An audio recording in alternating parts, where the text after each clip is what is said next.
Urg'oq tikki o.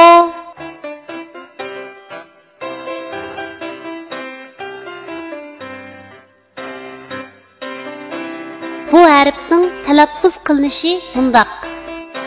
O.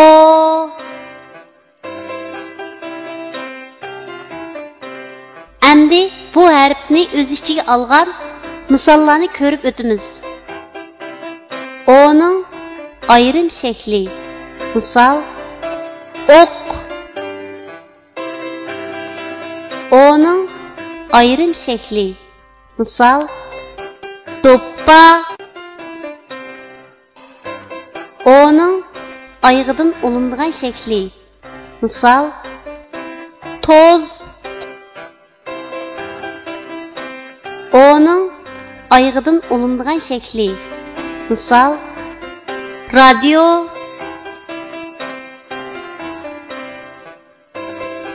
Tuanda biz rasmga birlashtirib, yuqorida o'rganib o'tgan harfning to'g'ri yozilish tartibini mashq qilib o'tamiz.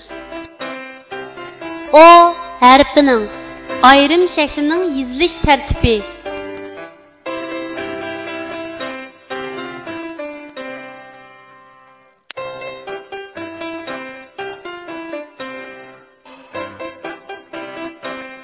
Do'ppa.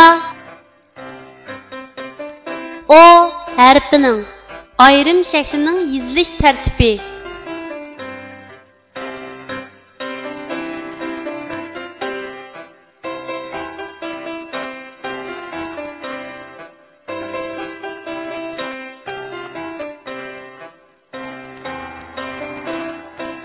Toz. O harfining ayg'idan olinib keldigan shaklning yozilish tartibi.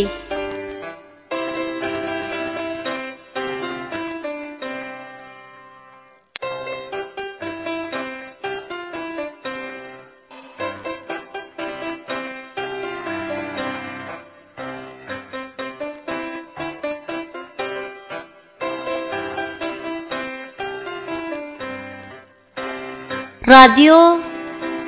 O harfining ayg'idan olinib keldigan shaklning yozilish tartibi.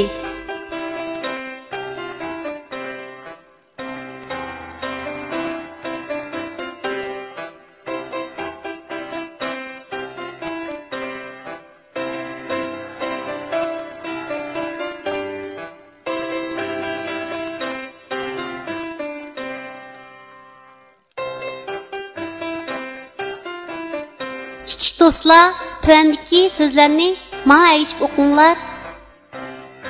On, ot, ton, o, ra, ora, no, ta, nota, o, ta, ota.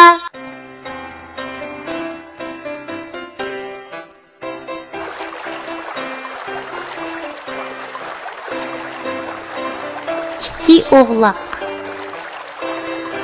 Var iken, yok iken. Burunqi zamanda iki oğlak bolgan iken. Ola bir joyda tug'ilib, sakrab, taxlab, iniq yashaydi ekan. Bir kuni ikkisi tuyuqsiz inchik taxti ko'rikda bir-biriga duch kelib qopdi.